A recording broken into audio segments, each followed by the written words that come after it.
Welcome to Means of Grace, a podcast produced by the Western North Carolina Conference of the United Methodist Church.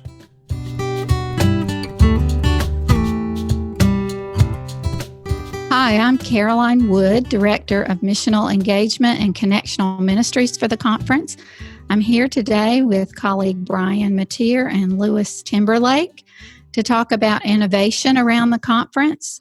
Welcome, Brian. Good morning. My name is Brian Mateer. I'm the Associate Director of Missional Engagement for the Western North Carolina Conference. Excited to have you here today, Lewis, to talk about the Innovators Task Force. Reverend Lewis Timberlake is from Christ United Methodist Church in Greensboro, and he's been involved with the Innovators Task Force for a little while now. So, Lewis, tell us a little bit about the Innovators Task Force and what you've been up to recently. Sure. Well, I'm glad to be on this with you. As you said, I'm in Greensboro. I'm at Christ UMC. And I've had the privilege for the past couple of years of working with this evolving group that's been called the Innovation Team, the Innovation Task Force, Innovators Table. And it's really taken on multiple forms over the past couple of years. So going back to the beginnings of this conversation, so I'm a young clergy person in the conference. I've been at Christ was my first appointment, and I've been there for 6 years now, served some other churches in other capacities before that. But being at Christ and having relationships with other young clergy and laity around the conference, this happens when clergy get together and talk. There's the typical kind of expressing desires for what could be, what should be, sometimes some frustrations around some of the perceived ceilings you hit as you're trying to be creative in your ministry. And what I've just seen in talking with people for a long time is we have so many people around our conference of all ages who are incredibly passionate and creative, have tremendous potential, but don't always feel like they have the space to exercise that creativity, to use that passion to further the mission of the church, like in the fullest possible way. And in addition to that, we are in this rapidly evolving missional context. Our world is changing dramatically. As we've seen, and I know we'll get into this, the past month in particular, we've seen dramatic change in our world, massive disruption. But in the midst of the ways things have been evolving, there's just this need to create, to innovate, to do things differently in a way that we can be faithful to who we are as the church, to who we're called to be for generations to come. And so talking with people and seeing we've got all this potential and we've got this need, how do we create space for people to be in collaborative connection? How do we create space and empower people to innovate in their ministry and to support them in those efforts?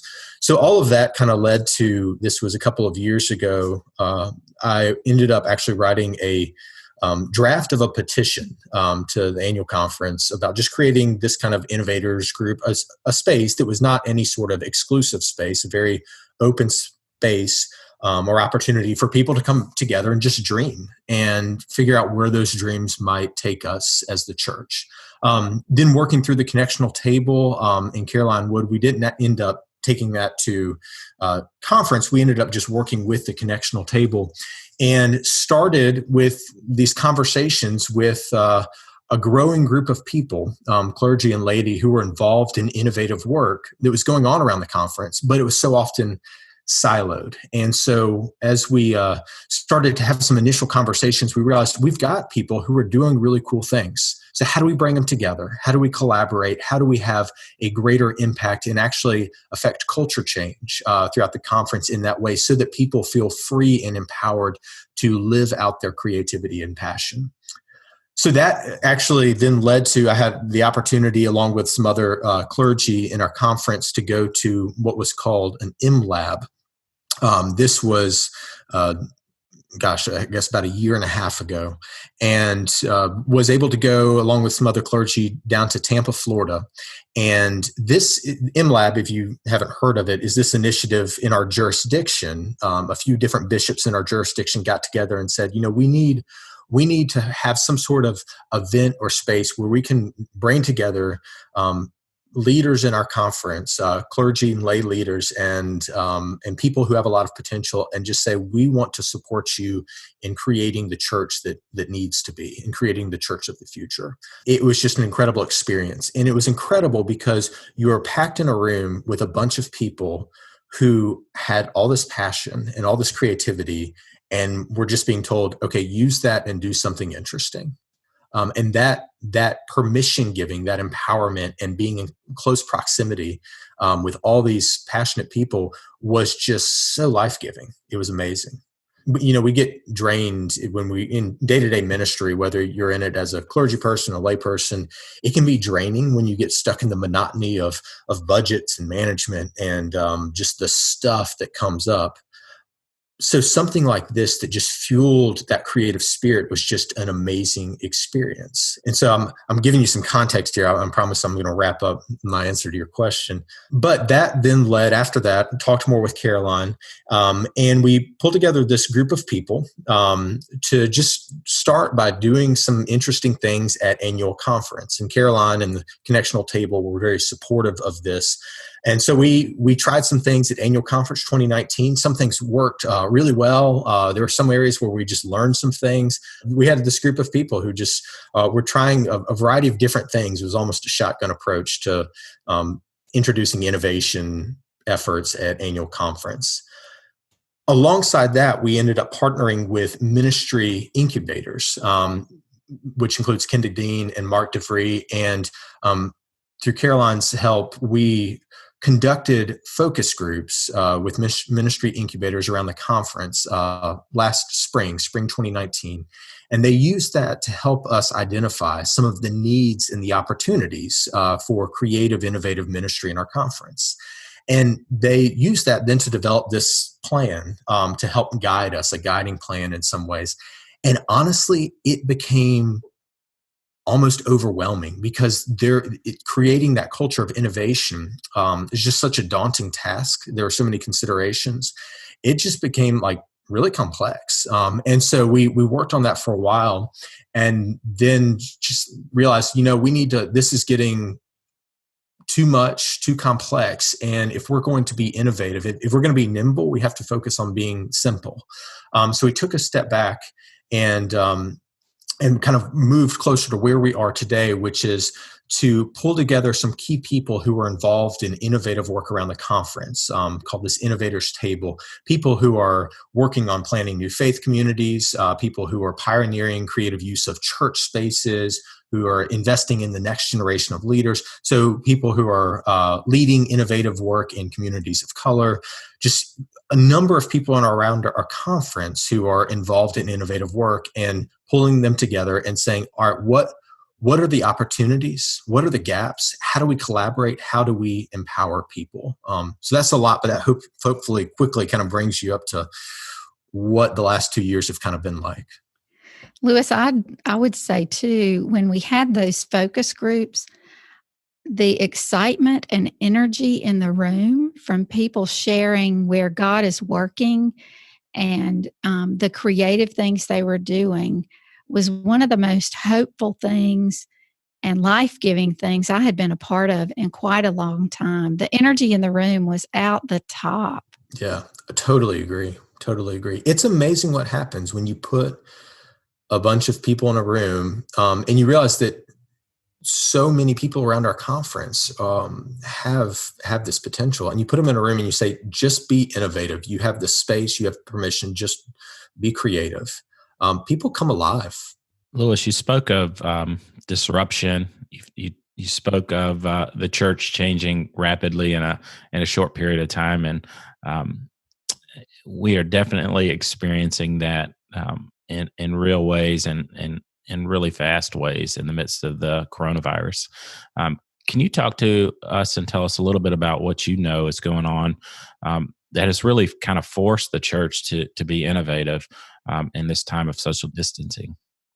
Nothing prompts innovation like disruption. And we are in the midst of probably one of the biggest disruptions in our world, in our society.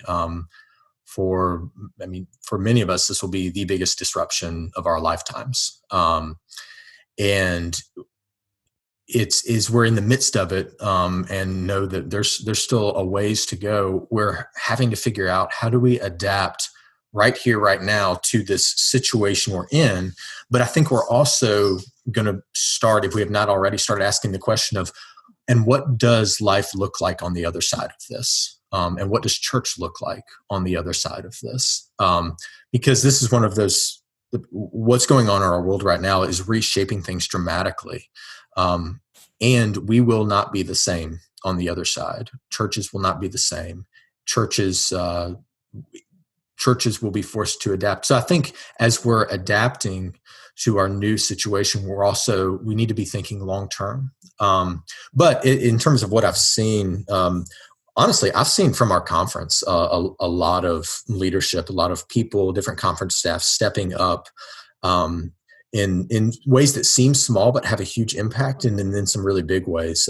Honestly, something that was seems very simple, but I think probably had a major impact, was just offering Zoom accounts to churches around the conference. Because as many of us have realized, Zoom has become a lifeline. Other video conferencing tools as well, but Zoom has become like this lifeline in this time for worship, for Bible studies, for small groups, just general connection with people. These past couple of weeks, I've probably spent too many hours on Zoom and various meetings and conversations and such. But it's amazing how it's become such a critical tool.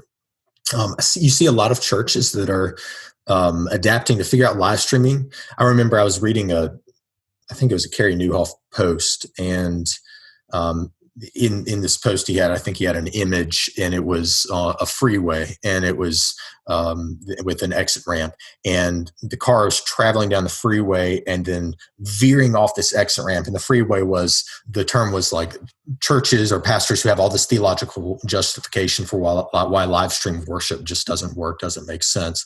And then the veering off the exit ramp was like this massive disruption that's happened of churches adapting, who would never have dreamed they'd be in the live stream game, adapting to, well, this is our reality now. We've got to do it. We've got to figure it out. So again, there's nothing like disruption to force you to adapt and to rethink some of your assumptions. One thing, this is the conversation we had in our church this past week. We've been every week upgrading our video capabilities just a little bit. Even this next week, we're going to upgrade a little bit more, and hopefully can do something particularly well done on Easter. But we've had some conversation about how to think more and more like media organizations think, in terms of we're in a world now where, as people are remote, they're disconnected, they're not gathering together for an event in the same way, which so much of our church models have been around events and programs that are just not possible right now. And so how do we start thinking more like a media organization that might have some live events, like a live worship service or a live Bible study, but also producing bite-sized on-demand content that people can consume throughout the week? One thing I follow quite a bit is late night shows. So I never watch them real time, but like the morning after, I'm usually watching Jimmy Fallon or Seth Meyers or Stephen Colbert, or some of those people. And they do such a great job. They've been doing this for a while now, of creating bite-sized clips. They take the full content of their live program and then turn it into these bite-sized clips that they roll out and people consume for weeks after the fact. And they become really helpful for people. And so I wonder what it looks like for churches to do more of that. Thinking about the content that we're creating that helps people to grow in their discipleship, that helps people to grow in their faith, to be something that's more on demand and accessible, and doesn't necessarily require them to come to a specific place at a specific time, when life has gotten so complicated and chaotic that is harder and harder for people to do. Now, one of the challenges is figuring out, how do you build community in the midst of that? How do you build church community when something is on demand? And I think we're seeing some of that now. You see different kind of social media type platforms that are emerging, where people do things like watch watch Netflix together, and like watch movies together, even though they're remote. And so I wonder what that looks like from the church side as well. What would you say to church leaders that may feel under-resourced or may not feel like they have the technology, that may feel a little bit insecure about the technology that they don't have in the midst of this time? Yeah. Well, what I love is that the way our world is now, if you've got an iPhone or an Android or something like that, you have all the technology you need. I mean, it's amazing how simple it is to produce good videos, good audios, podcasts, etc. You don't need expensive equipment. So I've actually, in watching some of these late night shows, I read an article actually this morning from the New York Times, and they were talking through how they were doing their production, and people's spouses are essentially now like they're running the camera for them, or their kids are doing it. I think Colbert has had like his son running it, and he'll like wave every day to wave to the camera from behind the camera. I mean, it doesn't take much. It just takes being creative. I think whereas once upon a time, the expectation was that you had to have these highly produced videos for them to have any worth to people. Nowadays, it really, that kind of production value is not the expectation in our social media world. And so what's more helpful is not this highly produced long form content, but short form content that is real, that is authentic, that is relatable for people. Lewis, I think back about, looking back at Scripture even, and we look at Paul. Paul's talked about being all things to all people. He was a scholar. He knew different cultures. He knew all kinds of things. And so could you talk a little bit about how this current movement reaches back to our theological base or our theological touch points and where God's moving us? Yeah. Yeah, I think that's a good question. I think ultimately it means that what we read in Scripture in the early church, we see a lot of missional agility in how people are living out the mission of the church. I mean, they didn't have these large, grandiose buildings that we have. They had house churches. They weren't able to, for a long time, fully support people to be pastors in the churches full time and salaried for that, et cetera, et cetera. So people were bivocational in how they did ministry. And we're shifting, as we shift away from kind of the institutional church in the traditional sense, or as we shift into a new era of what it means to be church, I think we're reclaiming some of those low overhead, low input, but high impact kind of movements and practices. Lewis, you mentioned something that kind of piqued my interest. You said the words missional agility. Can you talk a little bit more about what that is and what that means? Yeah. I like that phrase, missional agility, because it's less of a buzzword. You know, this word innovation is a buzzword for us, but missional agility is, and with buzzwords, you get like different connotations, some positive, some negative. But to me, missional agility speaks that we need to be nimble as a church. We need to be very open to moving where we need to move to be effective, and who we are supposed to be effective in our mission as a church. If you think about it, the church is called to be creative because God is inherently creative, and we're created in the image of God. So the world, if you look at the world around us, it's not bland. So church shouldn't be bland. Our benchmark as the church should be to reflect that diversity and that creativity that we see within creation. So I think missional agility in some ways is living into that creative spirit that is inherent to who we are called to be. We believe in this God who is a God who had the complexity and the foresight to hardwire creation to grow, to evolve, to change continually, to have that capacity for the old things to pass away, for new things to emerge, for a universe that is just ever expanding, that is so much more complex than we know. I mean, the more we learn about our universe, the more we realize we really don't know. And the more we realize that we just need to marvel at the creativity of God. So I think about that and I wonder, how could we settle for something mediocre? How could we settle for something that is like static or stale? And I don't say that to discount all that's come before, but to recognize that every generation, that every manifestation of the church is in itself an innovation on that which came before it. So as we're talking about innovation, it's not in a way that is disrespectful or dismissive of that which has come before, but to acknowledge that that was innovative to meet a moment in time, and that we are called to be innovative, to be creative, to be agile, to meet a moment in time that we are in right now that reflects the creativity of God. What are some of the innovative initiatives you're hearing about around the conference, Lewis? Yeah, I think one of the real privileges of being a part of this conversation has been becoming more familiar with some of the great work that so many are doing around our conference. So, for example, one, and this is our church is fortunate to be a pilot site of this.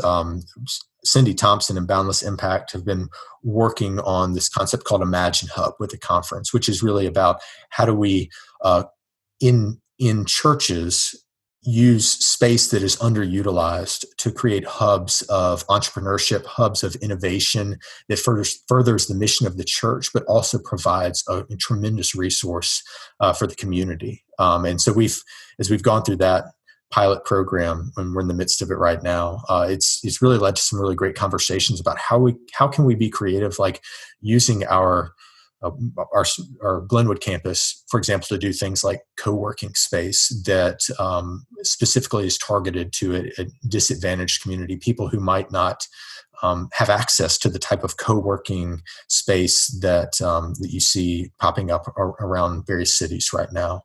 I think on that note, Wesley CDC is doing some really incredible work. Many might be familiar with their Seeds of Change initiative, but in dreaming about how churches can use their space well, one of the greatest assets we have is our facilities and our property, and how can we leverage that to further the mission in some really sustainable ways. I think Luke and Dan in church development, they're doing some great things, fresh expressions. And I don't know if Luke would want me to frame it this way, but to me, it's a great low input way to be an innovative. I mean, anyone can do a quote unquote fresh expression. And that's the beauty of it, because you don't have to have tremendous resources or be in a certain place to have a fresh expression.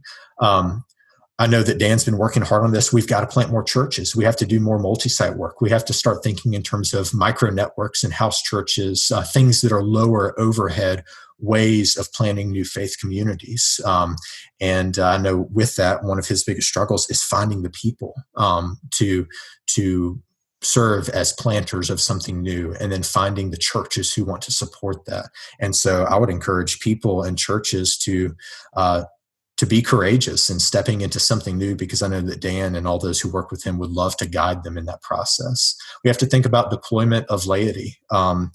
We have this, fortunately at times, this divide that can emerge between like laity and clergy and leadership efforts in the church. But inherent to who we are is that it's a collaborative partnership. And my wife is a doctor, and one thing that I've seen is that in her world, the cost of educating and the time involved to churn out MDs and DOs is intense. There are just not enough to go around. So one of the innovations you've seen in that sphere is the rise of PAs and NPs as critical to providing healthcare to people in our communities, in larger context and in smaller clinics, in cities and rural areas all over the place. It's been critical. And so in the same way, investing in, I see our conference doing this, investing in certified lay ministers and licensed local pastors as people who are on the front lines of innovative ministry, not thinking about people who aren't ordained or don't have a seminary degree as like options to fill appointments or struggling to fill, but people who are truly on the front lines of ministry, innovative ministry around our conference. That's the future. The future is us being bivocational, being intent maker kind of ministry, in empowering people to create something new without having to go spend 3+ years in school and then go through a super long process and then have to and then spend time in the kind of apprenticeship of REAM. I mean, those are all good things. There's a place for that, but to be agile, we have to be creative. We have to be empowering of all people. Lewis, we're seeing this collaboration lived out already. From one of the focus groups last year that we hosted, a couple of people, a lay person, and connected with a pastor, because the pastor mentioned that in some of our smaller churches there are repairs that need to be done. Well, this lay person went back to their church, got a team together, and has started addressing some of those needs. And that led to a relationship where another need came about, in that there was a church that wanted to provide a space for kids to be able to do some studies online. And this group that had been working on the repairs raised some money and bought some computers for this church to open up a space where students can come in after school and on the weekends, enhance their studies, and learn how to do some other things.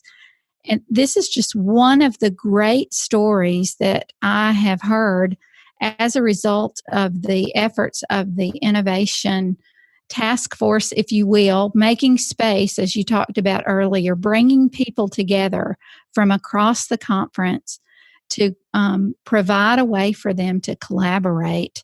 And so I just want to thank you again for that work that you're doing, and for making space for people to come together and talk and share ideas and help each other. That has been another wonderful aspect of this that I have been noticing, is that people are eager to help each other. The spirit of competition just doesn't exist in those rooms that I've been a part of. How would you advise churches as they bridge this gap back to these relational practices while being innovative? There are so many resources out there. I mean, one thing that I've seen in the wake of how things have changed over the past month or so is the amount of content and advice coming to churches is almost overwhelming. I mean, there's just so much every morning in my inbox from different organizations and leaders and consultants and coaches and such. There's just ideas and content. And what it shows is that a lot of people are just trying to figure it out right now. They're just trying to adapt. But the great thing is, with technology, we're not trying to adapt in isolation. We're adapting together. And I think as we navigate what the church looks like for the next few months, and what the church looks like for years to come on the other side of this, is it's an adaptation that we have to do together. And so seeking connection, seeking community, not just within our churches, within our faith communities, but among church leaders, among the laity and the clergy charged with helping to shepherd the church into that new era. We've got to be collaborative in that work. In terms of how we're doing it in churches, I mean, we're trying to do a lot of things that I think other churches are doing, but of course the doing live stream, and we had some very intentional conversations about live stream, how we do it. And we chose Facebook Live specifically because we wanted it to feel very interactive. We wanted people to have the ability to engage real time, because that creates community when you can comment and your friends also commenting, and you're thinking, oh yeah, I usually see them on Sundays. I'd forgotten. I wonder how they're doing. And it prompts people to reach out, to share prayer concerns, etc. We're trying to set up a lot of small groups as Zoom meetings so that small groups can connect together via Zoom. we're working on some Bible studies and classes that would be on either Zoom or Facebook Live.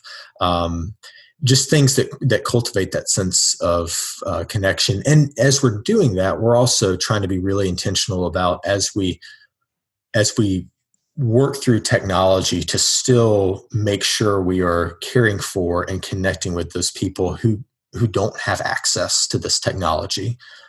That's a reality in every church, is you have a generation that may not use a computer, may not have an email address. And so the way you're going to get in touch with them, connect with them, is via phone or mail. And so we obviously have to do that as well, even as we're trying to learn about new technologies and what they can mean for the church. One of the things that I've found interesting during this time is that, really we could reach the world with our technology, yet we can't leave our home. So, when we think about who is our neighbor, we're talking about your literal next door neighbor in a world where we're used to our neighbor being all over the place. So I'm wondering how maybe you're encouraging your congregation to reach out to their neighbor. Yeah, that's one thing that I've seen. Well, we are still very invested. Our church is investing a lot in figuring out what can we do, given some of the resources we have, particularly resources of space, to serve the community during this time. We have two campuses, and at our Glenwood campus that we inherited via merger about a year and a half ago. With that campus, we have a community meal, and it's in a community where food insecurity is a problem. And so we've shifted that meal from a sit-down community meal and worship service to a to-go meal. And it's the engagement, the participation in that meal has continued to go up week by week because food insecurity is such a need. But we're trying to we are engaging in good practices to ensure hygiene, social distancing as we serve a to-go meal to people, so that people who wouldn't otherwise have something to eat can get that meal at least once a week. We've partnered with some organizations around town, had some conversations about being host sites for school systems for remote learning or blood drives, and we're working on more of that right now, but that's still kind of in flux. In terms of more personal connections for people, I think one thing I've seen is people are more readily sharing church content on social media. And so people are almost more invitational in terms of inviting people to participate in what their church is doing, like with a live stream service. I see people hosting watch parties where they're inviting people into the watch party, and I'm thinking, I've never met that person. That person is not necessarily a regular participant in the life of our church, but that person is participating in our live stream because someone's hosting a watch party on Facebook. Louis, that is wonderful. As we wrap up here, can you share with us what might be next or coming next for the Innovation Task Force and how people can get involved? Where we are now is, again, we've evolved over the past couple of years, and as we have had some conversations with people who are involved in innovative work around the conference, one of the biggest needs that has emerged is, again, creating this space for people to explore and be empowered to live out their creative energy. And so that's something we've had some conversations around. Obviously, the events with coronavirus and how that's shaping things have caused us to have to reimagine and rethink some of the approaches we were taking. But we would love to figure out how do we really cultivate a strong pool and pipeline of people? Because one thing we've heard is that for all these people engaged in innovative work, one of the things they struggle with is finding the people to empower to do that innovative work. So we know that we've got all these wonderfully gifted people, and we know we've got these opportunities. How do we match those things up? How do we, when someone wants to how do we make sure that we help people uncover their gifts for church planting or potentially explore fresh expression? How do we help churches explore multi-site and what that can look like for them, and also identify those potential campus pastors? And we have some amazing conference staff who are doing work in that area. I mean, with the things I just mentioned, Luke and Dan are doing some great things, but they can't alone know everyone in the conference. And so how are we creating opportunities for people to explore those gifts, to uncover those gifts, and to feel that there's a space for them to live them out, and then connect them with the right people and resources for them to do so? Louis, for those that are listening and that have interest in the Innovators Task Force, how do they reach out to you? How do they get connected? They're welcome to email me. I think Timberlake at wnccumc.net. They can reach me there. I'm sure that'll be in the show notes. So they're welcome to email me. And honestly, I'd love to just help people connect with opportunities where they can live out some of their innovative energy in this time, and help and figure out ways that people can connect and collaborate together, because we always come up with better ideas when we're in conversation with other people. Louis, we want to thank you for being with us today and sharing all of this about innovation and what's going on given the new disruption we're all experiencing. Please know that we're holding you and Christ Church and all of our listeners in prayer as we all navigate this and learn new things. All right. Thank you. It was great to be with y'all.